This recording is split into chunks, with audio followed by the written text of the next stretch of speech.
Pauwi na naman. Isa sa pinakamasayang araw sa aming mga seaman ang uuwi na naman sa aming pamilya sa Pilipinas. Dito nga pala kami bababa sa Fujairah, UAE. Sasakay kami sa service boat 2 oras papunta sa Pantalan. Medyo malayo rin ang biyahe at nakakainip pero okay lang basta pauwi na kami. Sobrang dami pa nga namin ginawa kanina bago kami umuwi. More than 24 hours kaming walang tulog. Sobrang busy sa barko kahit pauwi na lang. At dahil medyo magiging mahaba nga ang biyahe namin, plano ko sana umidlip kahit saglit. Lalo pa ngayon medyo magalaw yung service boat, nakakahilo. Halos 2 oras ang nakalipas at nakarating na kami sa Pantalan. Nakatulog ako kahit papaano. At ito nililipat na namin yung mga bagahe namin papunta sa sasakyan. Dito namang biyahe namin papunta sa Dubai. Medyo matagal din dahil 2 oras din halos ang biyahe. Sayang nga dahil kapos kami sa oras, hindi man lang kami hinayaan ng opisina makapag-stay sa hotel. Diretso na agad kami sa airport. Pero alam niyo, ang ganda pala ng view dito sa may Fujairah kahit na puro bato-bato lang. At saglit nga lang din nakarating na kami sa airport nila. Ang ganda, ang laki ng airport sa Dubai. Plano ko sanang bumili ng ginto dito sa Dubai kaya lang kulang talaga kami sa oras. Meron pa naman sana akong gustong regaluhan ng gintong ala-ala. Charot lang. So ang biyahe nga namin ay manggagaling kami dito sa Dubai tapos ang flight namin next ay papuntang Qatar. 1 hour and 30 minutes ang biyahe namin. Dito sa Qatar medyo matagal kami nagstay at ang ginawa lang namin ay nagtingin-tingin kung ano yung mga pwede namin mabilin. Medyo maganda magstay dito sa Qatar kasi marami kang pwestong pwedeng tulugan at pahingahan. Meron ding mga parang kubo sa bandang ilalim ng tulay. Ang kagandahan pa dito sa Qatar, meron silang Mariner's Lunch kung saan pwede kami magstay, mag-charge, kumain ng libre. Walang limit dito, kahit ilang oras ka magstay dito at kumain pabalik-balik ay okay lang. Tsaka lagi sila nag-refill ng pagkain, hindi nila hinahayaang maubos yung laman. Bukod sa mga pagkain, meron din silang ditong shower room, toilet, meron din silang smoking room, kaya naman maganda talaga to para sa mga seaman na nag-travel sa Doha, Qatar. Nagpabalik-balik nga ako dito sa coffee machine dahil ang sarap talaga ng kape nila. Tapos ang sarap din ng mga cookies nila, yung may prutas pa, tapos may mga sandwiches. Grabe, ang sarap ng mga pagkain nila dito. Sobrang sulit. Ang pinakamaganda kasi wala kang babayaran. Ipapakita mo lang yung boarding pass mo, yung Seaban Smoke mo, makakapasok ka na at magagawa mo na kung ano yung gusto. Medyo matagal nga kami nagstay dito at plano sana namin umidlip. Kaso talaga hindi kami makatulog. Siguro dahil na rin sa mga kape na ininom namin. Maya rin ay sumakay na kami ng aeroplano at ito na yung huling flight namin papuntang Manila.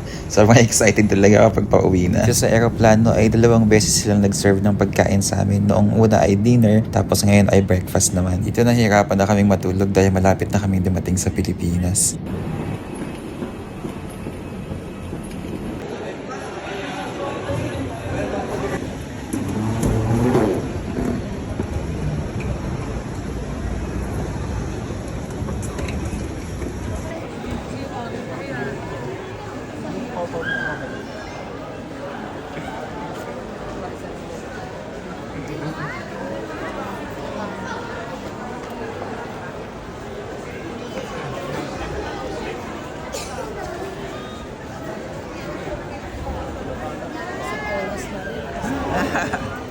I miss you.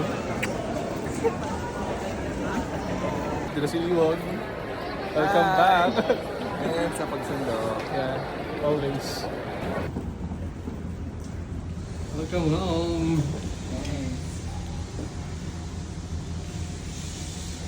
Hindi ka na matulog. Hindi ako matutulog sa labas. Pupunta ko yung una yung labo bago ka makatulog. Thank you all. Thank you, loves. I love you. Love you.